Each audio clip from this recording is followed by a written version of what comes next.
This week on a lively experiment, Governor Raimondo inserts herself into hospital merger talks. And it was a tweet by Bishop Tobin heard around the world. A Lively Experiment is generously underwritten by. For 30 years, A Lively Experiment has been helping us understand the most important issues facing Rhode Islanders. Hi, I'm John Hazen White Jr., and I'm proud to be a sponsor of this great program. Joining us this week, legal analyst and attorney Lou Polner, Republican strategist Lisa Pelosi, and Bob Walsh, executive director of the National Education Association of Rhode Island. Hello, everyone, and welcome. I'm Jim Hummel. A Boston-based health group didn't quite leave Care New England at the altar, but it did break off its year-long engagement this week with little explanation. That prompted Governor Raimondo to push Lifespan and Care New England, the state's two dominant health care providers, to explore merger talks once again. The abrupt announcement by Partners Healthcare leaves many questions and a sense of deja vu for many in Rhode Island that we've been down this road before. Lisa, we have been down this road before. We talked about Lifespan and Care New England. Did you get any sense about why Partners pulled out? I didn't see any thought on that. Well, you know, the whole time I was trying to understand the sequence of what happened because it was so rapid, the reporting that day, that the governor was out there making her announcement, Partners saying that they were pulling back. But I wanted to know what happened first. Did the governor decide that she wanted to bring these the Rhode Island systems together and wanted to make that announcement, and then Partners said, "Oh, okay, because you want to do that, we'll back off," or did Partners say, "We're going to back off," and then she's quickly out there saying, "Bring them together"? So no, you're right. The sequence was very, very close to one another. I mean, I know that when they backed out, that was great news for Lifespan. I mean, Lifespan has been wanting to merge with Care New England now for 20 years. There have been two attempts in the past that have failed.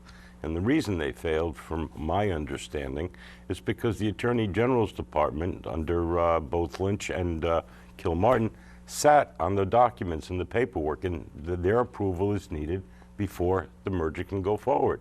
And despite the production of millions of documents to the Attorney General's Department, they never acted on it, and therefore those two attempts failed, and now they're trying to get it done, and I think Governor Raimondo's helping. what could have happened here is what we've been hearing for months since the application went in is the application's not complete. It's not complete. We can't act on it until it's complete. Well, it could have been that Something else was going on. Something right? else was going on, so it could have been, and of course it needs to have the approval of the Rhode Island Department of Health director. It could have been that she was about to announce that it is complete and she was going to approve it with conditions.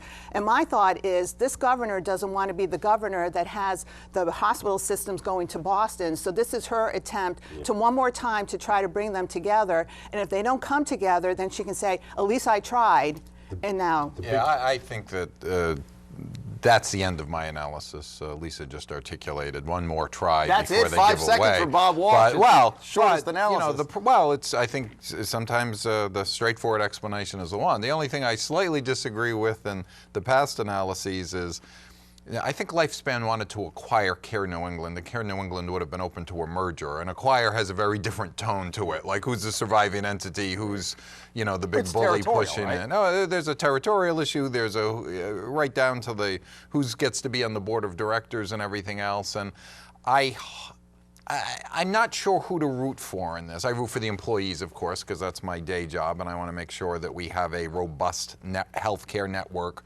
for the region centered in Rhode Island. So that's the outcome I want. So how do you get from here to there? It's worth a shot. A lot of people I talk to don't think this effort will be successful. I think it has a chance of being successful, but it's really going to be properly structured. But then where does that leave the healthcare system? Well, then we're back to, now then it's no excuses. Then Boston comes in and... Well, see, Partners isn't a desirable option for Lifespan. The fear is that they will take all the good doctors and all the good procedures and the expensive procedures and take them to Boston and therefore leave us the dregs. And that's why it's been distasteful to Lifespan to have Partners engaged in any type of acquisition or merger. Of course, Lifespan went on a huge public relations blitz. You heard it on the radio, you heard all that. And the governor, I read in one of the stories, said, well, I've had increasing concerns about that. You can imagine probably the lobbying that was going on behind the scenes, right? Because at the beginning, a number of months ago, she was in favor of partners. At least she was speaking favorably of them. So yes, Lifespan did do a full court press to try to get public opinion on it too. But one thing that came out of, if you really were reading the articles and people's comments too, even if Lifespan, Sandy, and Brown come together, as an entity, partners said that they're just stepping aside right now. They very well could come back in and want to buy or merge with them anyway. Right. So it's not over if this. Do they do hostile takeovers in the hospital industry? Why not? Well, I mean, there is that. I've heard that humorous reference already this week that maybe they're just waiting so they can just take one big bite out of Rhode Island instead of two small bites. Yeah, you guys will fight it out amongst yourselves. All right, we will keep an eye on that. It was the tweet heard around the world by Bishop Tobin. He got 90,000 responses to it. What is it? He was talking about Pride Month, and here is the tweet if you didn't hear it. A reminder that Catholics should not support or attend LGBTQ Pride Month events held in June. They promote a culture and encourage activities that are contrary to the Catholic faith and morals. They are especially harmful for children. Lou, I think if he had left off that last sentence, he might have been okay, but that really pushed people over the edge. It certainly did, and he's the bishop of the archdiocese. That's his job. That's his mantra. He's the Catholic Church, and I get that. You're right, though. The harmful to children was unnecessary, but the governor jumped in with 2 feet.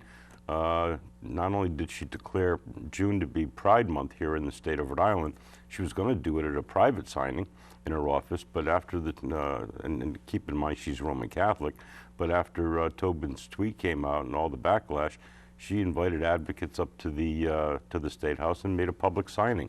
So I don't have a problem with either side. I don't know why he stepped into this. I was really, this is a bishop who last year said that, Twitter was taking time away from him. Yeah, what happened to that? He said, I'm taking time off from Twitter. He jumped back in because of the abortion issue, quite frankly, earlier in the season. He wanted to talk about it publicly. Well, if I can say, this reminded me of President Trump.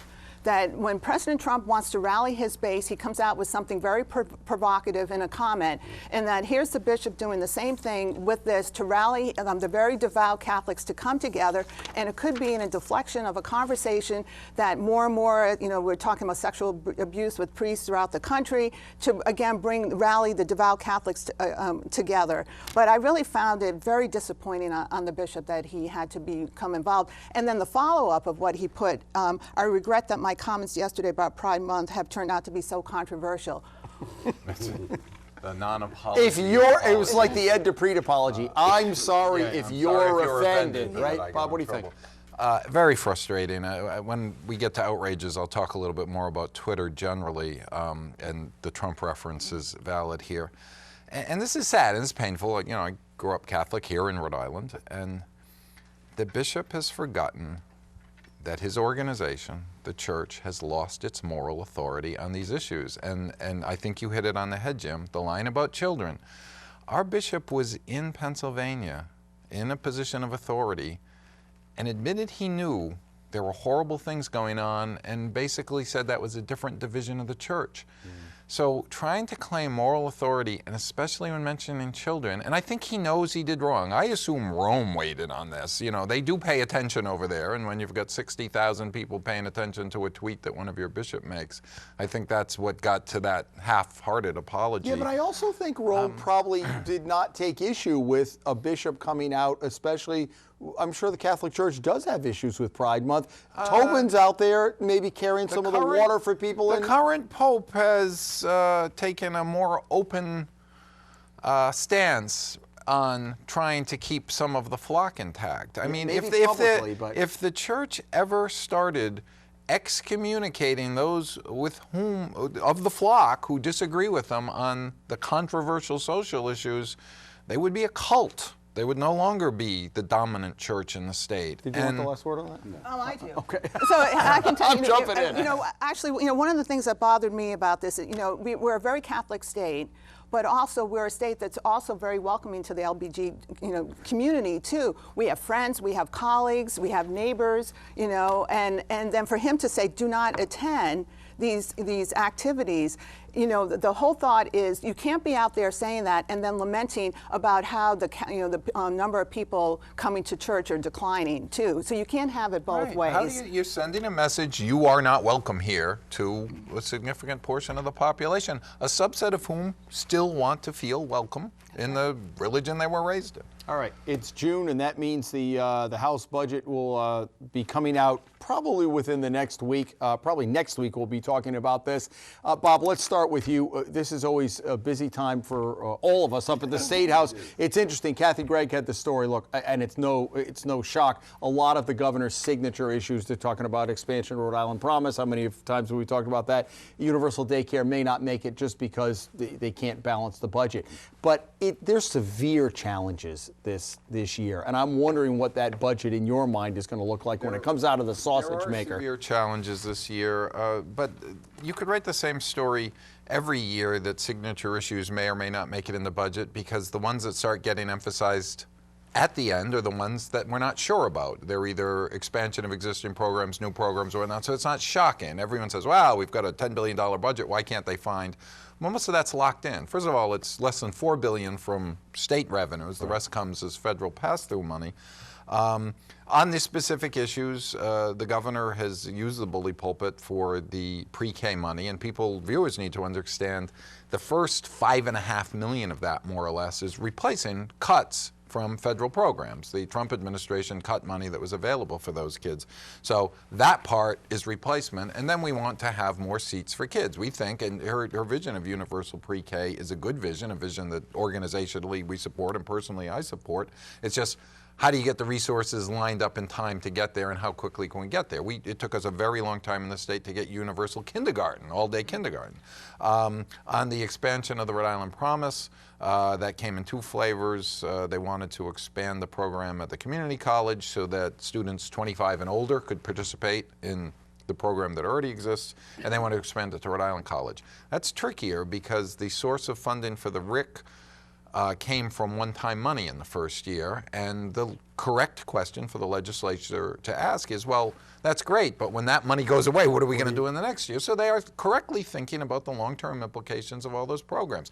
I'm easy. I'd say raise taxes and do them all, but in this environment, we realize that's difficult, and that's where these tough decisions Yeah, that's get made. Lou's plan too, raise taxes. I mean, that's what the governor wants, to raise tens of millions of dollars on the back of the citizens. I mean, whether it's taxing landscaping, interior design, hunting, lobbying. Beach fees. Yeah, it's crazy. And her spokesman said, we presented a balanced budget. It's there, well, balanced, as you said, on the backs of a lot of people nickel and dime. So my real problem here is that, once again, we don't have a revenue problem, we have a spending problem here in Rhode Island. We have 1 million people, and New Hampshire, north to us, has 1.3 million, almost 1.4 million population. And the fact is their 2-year budget for last year and this year coming up is just $12 billion for 2 years. And here we are, one state, only 1 million people, and we've got a $10 billion budget for 1 year. And keep in mind, New Hampshire, they don't have state taxes. I mean, They have state liquor stores, though, that Yeah. generate a few dollars. and we have legal gambling. I mean, it's a spending problem. And this year we saw from the beginning, and this was unusual this year, that her budget presented pretty much from the beginning wasn't well accepted, that the General Assembly members were challenging it. And the Speaker's been pretty consistent that he does not want to start funding new programs, because we know once that happens, then the next year and the next year and the next year, we're in a deficit. So I don't see any of her pre-K or the expansion of free tuition happening this year. Oh, I think at least a replacement and some expansion of pre-K are strong possibility. I don't know how they're going to work it out with Rhode Island College, but the ironic thing is, since the money was replacement money, and if they don't do it, they're going to have to give an equivalent amount of money to Rhode Island College anyway. They're going to have to do something because Rick needs the money one way or the other. And no one considered the implications when they did the CCRI Promise program without addressing Rhode Island College at the same time. Rhode Island College lost a lot of students. So we've actually taken students away from Rick who are now going to CCRI, because 2 years for free, it's a pretty good deal to think about where you want to be and then move over to Rick. So we caused part of the problem at Rick inadvertently by putting in the CCRI program on a standalone basis. So now we just have to throw more money after it. Well, it depends, but see, I agree with the long-term vision that we want to subsidize public college education for Rhode Island students, because that is related directly to economic development. Shouldn't you be focusing on K to 12, Mr. NEARI? Oh, if Yeah, that's where the resources should be. See, the that's few dollars that we have, although we have a $10 billion well, that's budget, the right question, Jim. And if you're asking me that question, because you just did, of the two, if I had to choose between one and the other, I'm picking pre-K before I get to the Rick thing, because that's formative throughout the system. So if they said I have $1 left, which of the two are you going to spend it on? I'm going to pick pre-K. That's the honest answer. But I'll try and raise the other dollar from Lou so I can do both. I thought it was a tactical error, a misjudgment maybe on the governor's part, and it was a small thing, but she said, you know, the speaker's baby has been the phase out of the car tax. And when the budget came out, they said, well, we don't need this much phase out this year. At the end of the day, we're going to phase it all out. But this year, let's squeeze whatever amount is. I mean, that's a poke in the eye to the speaker. And I don't know how he reacted to that, but I thought that was odd. And when that House budget comes out next week, that phase out is going to be fully funded. Oh, I guarantee you that. Absolutely. You know, this is actually for the observers, this is the fun time of year to sit back and see, you know, is everything starting to happen? Not if you're a lobbyist, though. No, that's when they really make their, you know, their worth of their money here. But what it's going to come down to is the governor's going to say, this is important to me, the speaker, this is important to me, and the Senate president, and then the negotiation here. But going back to the free promise, this free tuition for the promise, the mistake was, one, it wasn't means tested. So anybody under the sun, you know, regardless of their, you know, so that right there to start with. And then we just had the first cohort graduate, so we know it's not fully all the students who entered fully 100% graduated. So why are we still appropriating millions of dollars for a program when we don't need it? But they said it's the triple money is the used for results, the but subset, like 18% are graduating, but we that's have triple what it was. We have a long way to go there, but I agree with the first point, fully agree. The meaningful property tax relief is needed in Rhode Island. We over-rely on the property tax. The first step in meaningful property tax relief is to get rid of the car tax. So you're not going to stop that train from coming down the track. Nor should you. I still think we should balance the budget on a higher price point, but we have to change the ratio. At we what have point to is get it the property unsustainable? tax. The budget's gone up 30% in the last 10 years, 70% in the last 15 years. So what? I mean, to Lou's point, how? Yeah, but the New Hampshire comparative isn't valid because the federal pass-through money, which is the bulk, a significantly larger portion of our budget to New Hampshire's, is poverty-based. We are a state with more people in deeper poverty than the northern New England states. So what do you that do is about just that? the way it is. I still say that you've got to control spending. I mean, yes, all right, I grant you that we have some, we're a poorer state than New Hampshire is, but sometimes it's the result of what we're doing and how we run our state.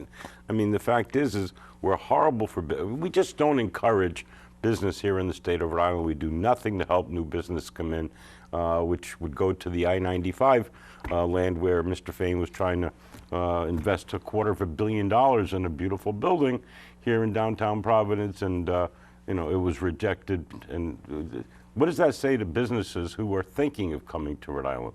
It says, no, we can do better. Let's go to New Hampshire. What about that? So Senate President Ruggiero has been interested in keeping an eye. He's frustrated because he thinks Fain should have gone along. Providence is getting in the way. As a public policy, should the legislature be stepping in? It is state land, and I see it from both sides. But what do you think about that bill from a public policy standpoint? Well, you know, we got to remember it was Senator Ruggiero whose bill established the I-195 Commission back in 2011. So up to that point, it was, oh, we have this land. Gee, what should we do with it, and who should be, you know, who should oversee it?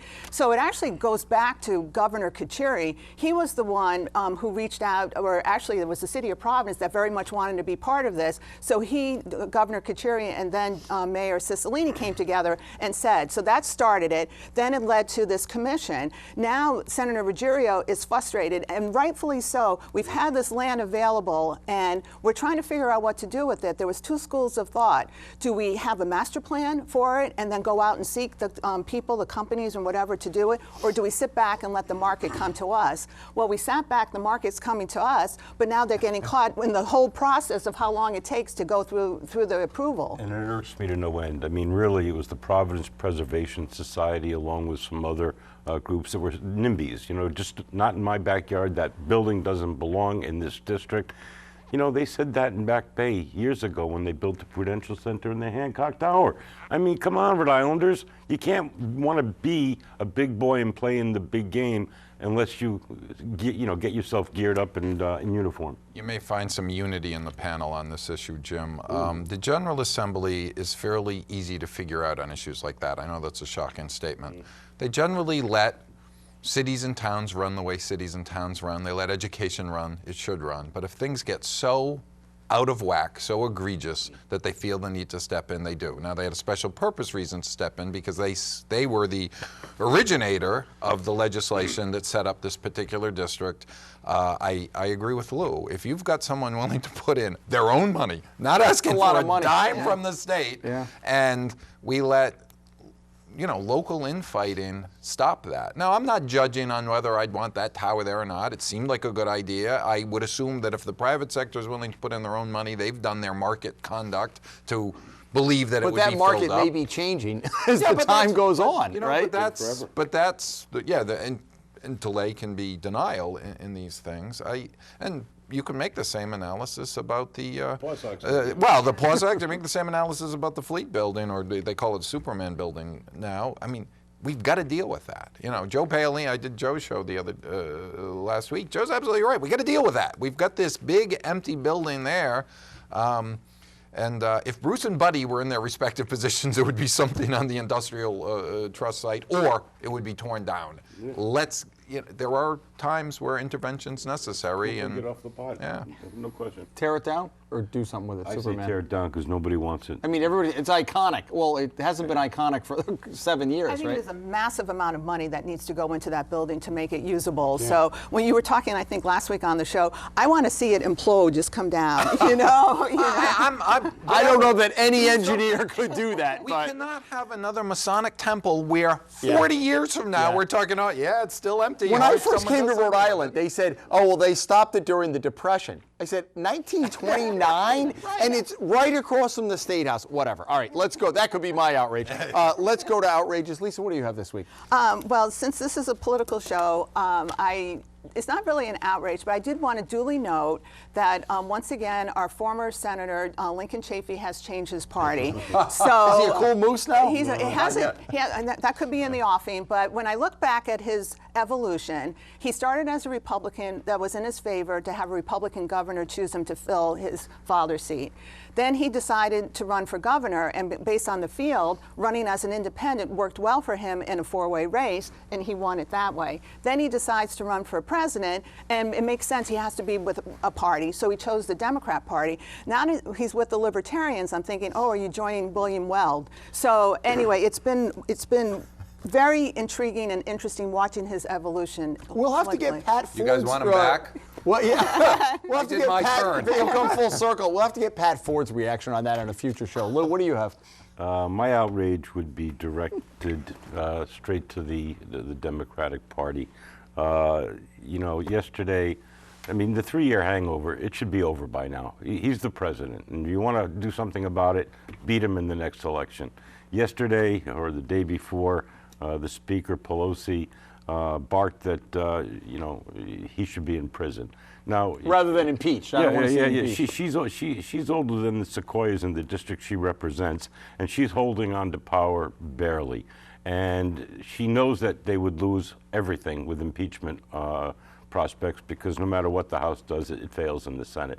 So instead she says, he should be in prison. Well, if you recall back to the election and the campaign, the big chant from Trump supporters regarding Hillary Clinton was lock her up, and well, they took a beating from the press and the media because of that kind of a tagline. Here she's denying him all the civil liberties that we fought so hard for. Interesting that it's D-Day celebration. And saying he should be in prison when he's not been convicted of a darn thing.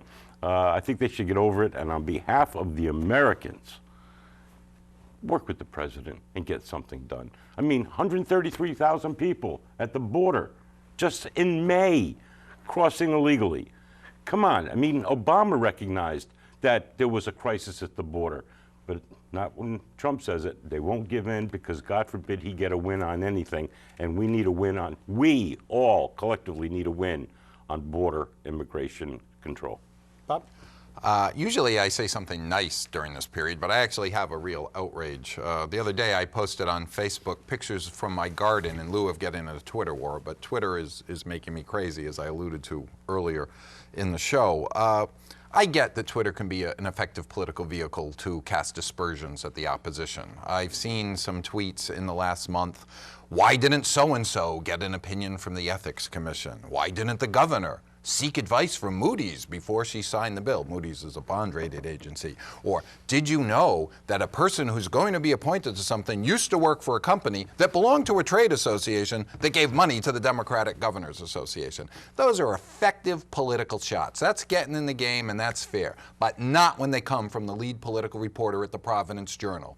She's got over 9,000 followers. People look at her as a journalist. When they're putting questions onto Twitter like that, they look like they're news, and they're not news. They're partisan politics. You're putting yourself in the story, and I hope next time you have a panel of all journalists on the show, you talk about how Twitter has brought down the field of journalism in the state and in this country.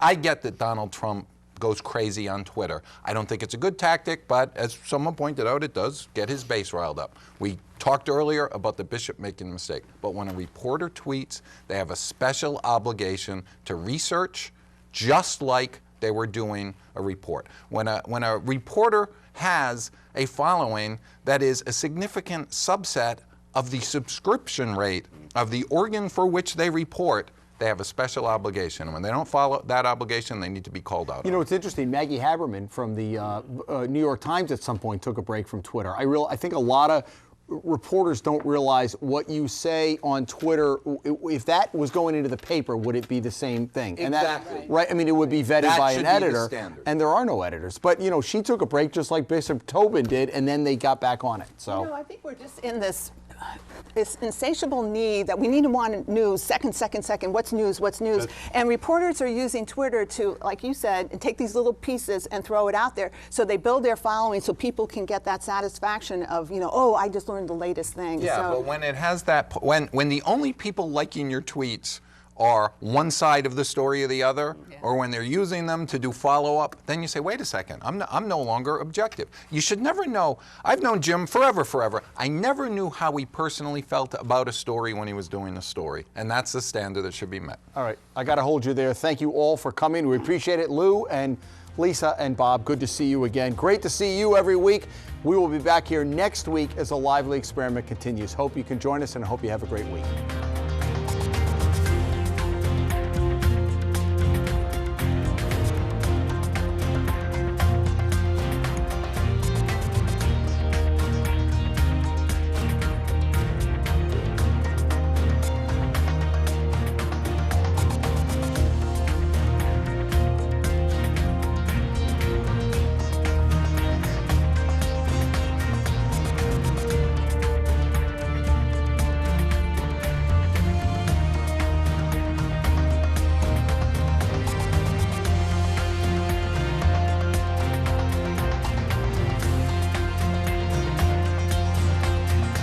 A Lively Experiment is generously underwritten by For 30 years, A Lively Experiment has been helping us understand the most important issues facing Rhode Islanders. Hi, I'm John Hazen White Jr., and I'm proud to be a sponsor of this great program.